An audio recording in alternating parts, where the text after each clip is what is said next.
Sourdough bread that doesn't require a mixer. Quarter turn, and if I can get pockets in there. So today I am making sourdough bread that doesn't require a mixer, and this is 100% sourdough. I'm making what's referred to as a boule. I don't know if I'm saying it right, but it's B-O-U-L-E. It's usually made in like a single round loaf, and you bake it in a heavy Dutch oven. It can be like the Le Creuset style, this style, or whatever large pot you have. You can bake it in the oven without that, but the crust, it does turn out better if you can bake it within something. So what you do is you heat that in the oven, you put the dough, once it's all prepped, you put it in there and bake it, but this is already hot. And because you're closing it, it kind of creates like a little oven within the oven, and it steams it, gives it a really great crust.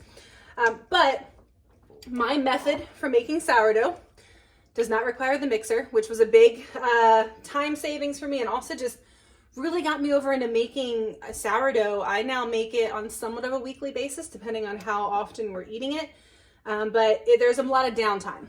So I mix it, and then after I mix it, I come back every 15 to 20 minutes and I do a couple of folds, put it in the fridge for 12 to 24 hours, really until kind of that following day, whatever point in the day I know that I'll be able to follow through on the rest of the baking steps. So what I want to start out with is about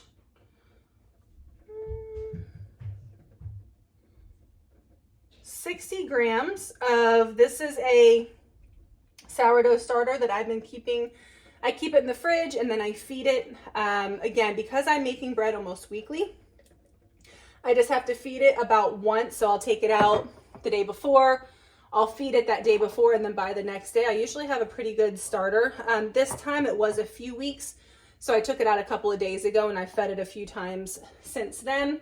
I have enough here that I'm actually going to make a completely different loaf of sourdough bread separately that I'll be able to use this for. I'll be left with enough sourdough starter that I can add more water and flour to, put it back in the fridge until the next round. So I try to make everything that I can just measure off of that, and I don't have to be too particular. All right, so to this, I am adding, sorry about that. I am adding 2 cups of water, or about 430 grams. I will put ratios of both down below in cups and grams. I love baking with a scale because I don't have to sit and measure out like 5 and 6 cups, especially of flour when I'm making something of this. And I can be more exact, but also I feel like I can be a lot lazier with my process. This is not a critical item. I have come to love it. I didn't have this for years and I made bread without it, and I just used like a larger silicone spatula, like not this one, but the larger ones. But this is I'm sure there's a fancy name for it, just can't think of what it is. But this is just something, and once I'm actually mixing the dough, you'll see that this helps to kind of bring the dough together. And I just like it because I can use it, I can keep my hands free, it mixes it really well. I can also get a lot of the dough off without it sticking to it, especially when it's in its wetter phase.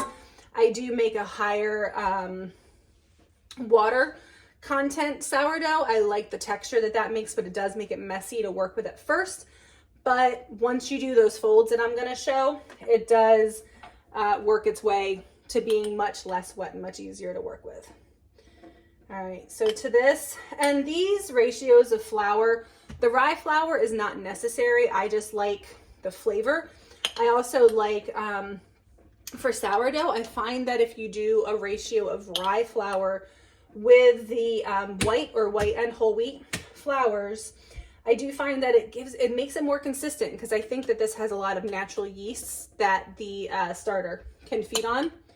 So let me do this before my scale turns off. I range with the rye flour between 50 and 100 grams. I'm gonna go closer to 100. The reason I'm not being too exact is I do my dough based on the overall weight of the flour. And again, that's the nice thing about the scale. I can just kind of modify it a little bit, do a little bit more one time, a little bit less another. To this, I'm going to add, so I did about 95 grams of rye. A cup, this is King Arthur flour. I know a cup of all-purpose is about 120 to 125 grams. I think whole wheat is closer to 150 grams. So I will do about 125 grams of whole wheat. So that brings me to 215 grams. And then to that, I'm going to bring this up to 600 grams in total. So I'm just going to add enough all-purpose flour to bring it up to 600 grams. And again, I cannot say enough. That is why if you're going to be baking a lot, switching over to grams makes life so much easier. To this, I'm going to add 2 teaspoons. I use the Morton kosher salt. This is pretty equal to like a table salt. If you're using a Diamond Crystal kosher salt, you will need a little bit more. I would also say this is pretty close to like a sea salt. I know those are really popular right now. It's just that's what I've grown up using. And honestly, some of the sea salts, I feel like they get a little gritty. I almost feel like I'm crunching into like pieces of sand sometimes. So we went through a phase where we used a lot of sea salt, and then we just kind of switched back. And here, maybe I'll swap these so you can see a little bit. Right now it looks pretty dry. It is the middle of winter, so I might need to add a little bit more flour to this. So I'm just going to mix it, and I do think it is a little bit dry. So I'm just going to add probably about 2 tablespoons worth.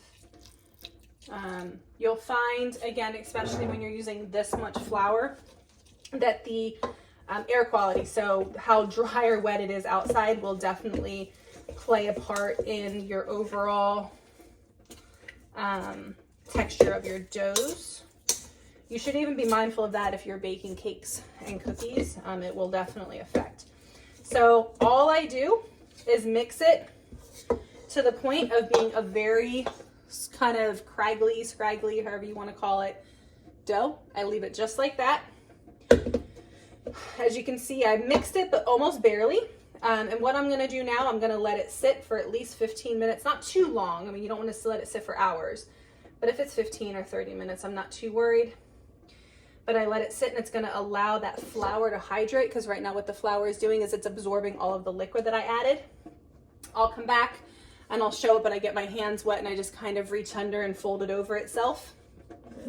Do that about 2 or 3 times and then put it in the fridge overnight. So I will come back and I'll check back when I'm ready for that step. Okay, so you can see here that the dough that I'm starting with is pretty scraggly, but all I'm doing, I get my hand wet and I'm loosening it up around the edges, then I'm lifting it and tucking it up. So I'm letting it drag up and tucking it over, and that's helping to build gluten in the dough. This dough is probably drier than what I would normally work with. I do blame making the video, and I was kind of more focused on making sure I got everything accounted for, and I would normally have a little bit of a looser dough. And then here at the end, I'm just forming it back into a ball, and forming it into as much of a ball as you can get it will help it create more gluten as it's sitting. And now I have it sitting on the stove, and I'll just let it sit here and allow it to rise.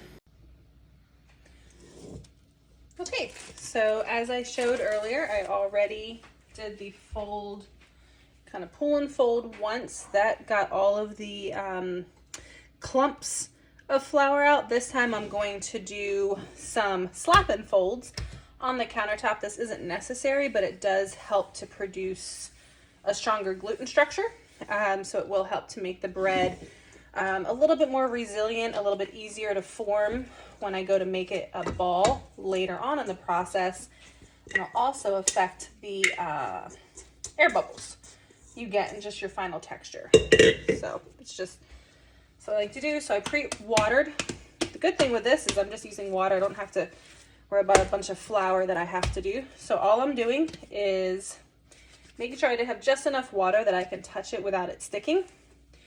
But I do want it to have a little bit of stick. I don't want it like sloppy wet on the counter, because I do want it to hold just a little bit. And if you see, all I'm doing is some quick kind of taking it in half here, and when I flop it down, I'm just folding those over if I feel like my fingers are starting to stick.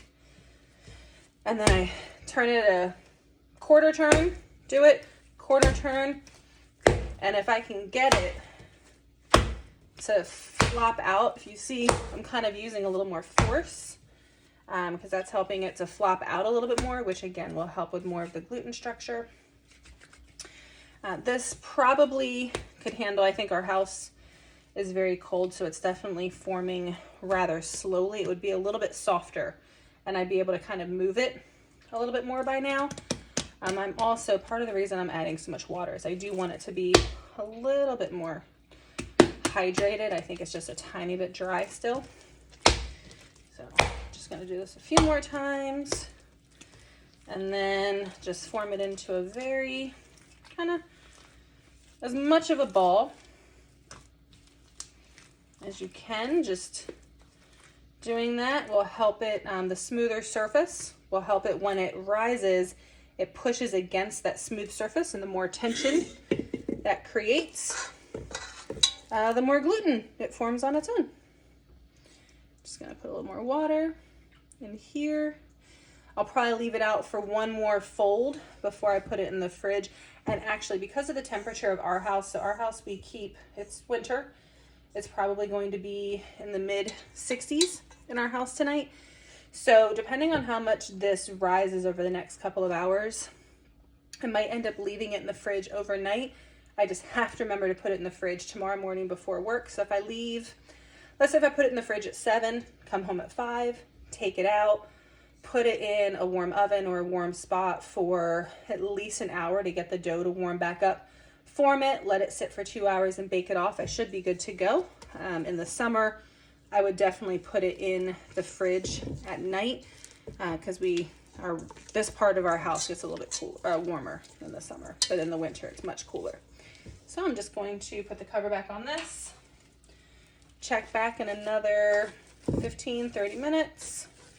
And that should be the last time that I have to do this process. There we are for the last tuck and fold. I already did the slap and fold. I'm not going to do that again. I'm just going to get my hands wet. Dough, if you can tell, the surface remained very smooth. It still hasn't risen a lot. Again, because it is colder, it's going to do more of a slow rise, which for sourdough will actually help it develop really good flavor. So a slower rise will help the sourdough taste better, and that's really what gives it good airy texture, all those lovely bubbles when it bakes up. So, and actually here, you can do that on the counter, you're just not doing that strong slap and fold. This bowl's a little tall for me to do it in. So, what I'm trying to do is get it to kind of drop down a little bit. All right, I'm just gonna tuck it in one last time. Lovely little ball. Pop it back in its bed. Cover it back up. And actually, if you have a reusable shower cap, like the ones you get in hotels, they're those little plastic ones, fits perfectly over here. I used to have one, but I lost it.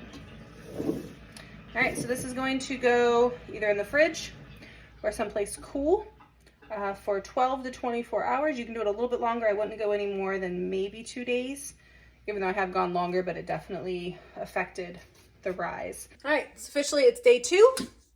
My sourdough has sat. I will say it was a little warmer outside than I thought it was. I didn't put it in the fridge because I ran out of room. So I put it out on our enclosed porch, but it was a little bit warmer out there because we had kind of a warm day yesterday. But I think it's still fine. What I'm trying to do is gather all of this up and I'm gonna plop it out onto the counter. I'm gonna start with a watered surface and I will transition to flour if I have to. But if I can get away with it, if it can kind of work enough with water, I'll leave it. I already have my bowl ready. So this is the bowl I use. I like the size loaf and the amount of rise because it's a little bit narrower and deeper. So I think I get a good rise out of it. I have the parchment paper. I floured it, and then I like to put a little semolina in the bottom just for that texture, but you don't have to. But the flour is an important part to help that it doesn't stick to the parchment. So when it bakes, I do my process a little bit differently. I have a cast iron or a Le Creuset or, you know, any of those, like the white cast iron. This is just the one that I use. And then I have a lid. I put this in the oven when it's ready to bake. Let it get hot. I'll show that happening, but I'll let it get hot in the oven. And then once it's hot and I have the dough in here, I actually just pick this up and drop it in there. A lot of recipes you see will have you putting it in something and tipping it out into the pan so that the part on the bottom ends up being what's on top. I know that that's probably the recommended way. I don't have patience to like try to work with it, get it, flip it over into something. I just want to be able to pick it up, put it back in the oven and have it be done. So this is the method that I've developed. It works for me. It still results in a well-shaped and the bread still forms really well. The difference is this bottom is rounded. It's going into a flat pan. So it probably does affect it a little bit. But again, I haven't found that it really, I'm trying to make sure you can see what I'm doing. I don't want to work it too much. I'm just doing this gently to help it stick a little bit to the counter to help me make it into a nice ball. But again, I don't want to knock out all of that lovely gas. I guess one of the few times you want gas, but all right, so that's it. I just made it into a nice smooth ball. And as soon as I got it there, I get it in here. I put flour around the edges, just so that as it rises, it doesn't stick to the edges. And then the last thing I do is I try to leave the top a little bit wet still from that water. And then I put sesame seeds. Again, this is just a preference. You don't have to. You can sprinkle a little flour on top if you like kind of that flour crackly top, but I like doing it this way. And actually, now that I'm thinking of it, I probably could have waited to do the sesame seeds because cutting it might be kind of hard. I've kind of been trying to get back into cutting my sourdough, like using a razor to cut the top. So this is it. So that's all I have to do. I have my same plastic I've been using all along. And because this bowl is a little bit smaller, it still fits perfectly. And then I am going to put this in a nice warm place, about 80 degrees, give or take. I like to do that just so that it rises a little bit faster because at this point it's about 6 o'clock at night and it has to rise for about an hour and a half. Then it has to bake for about an hour in total. So I really want to make sure it has time to get done. So I will check back in at the point that we're ready to put it into the oven. I decided to go with, I have our cast iron pan, just any heavy pan, the heavier the better because it'll hold the heat. So I'm going to put this in an oven at 500 degrees until it is fully up to temp. Then put the bread in and drop it down to 450.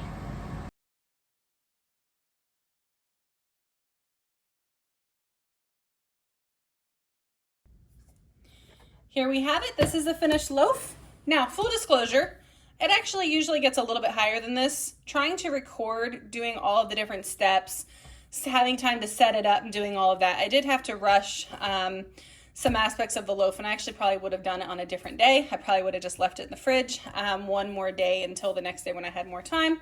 But I wanted to get it filmed. This one still turned out really well. I mean, it still is a good size, still has some of your pockets in there. It tastes great, has a great texture, but it's not my 100% most beautiful loaf. But the thing is bread. It tastes great. It does the job. I am not complaining, especially because, as I said earlier, I am making this to fit into my life, which means that sometimes I'm not following the steps perfectly. I am far from a master baker, but I'm just proud to be able to make 100% sourdough that's had that full 24 hours at least to culture, which helps to make it more easier for your stomach to digest. And I just think gives you such complex flavor and character and texture. So sliced off a piece. If it's fresh, I can eat it cold if I'm eating it with certain things, but I am very much in the camp of it needs to be toasted and slathered with some salty butter. So I'll be right back. Okay. Here we have it, a lovely toasted piece of bread, some butter. My husband would greatly disagree with me, but I also think that this kind of sourdough, especially when you slice it a little bit thinner than this and make it really, really toasted, not burnt, but like just really crispy. Slather it with butter and then a light drizzle of honey. I love the balance and the flavor balance that you get with that. But here you go.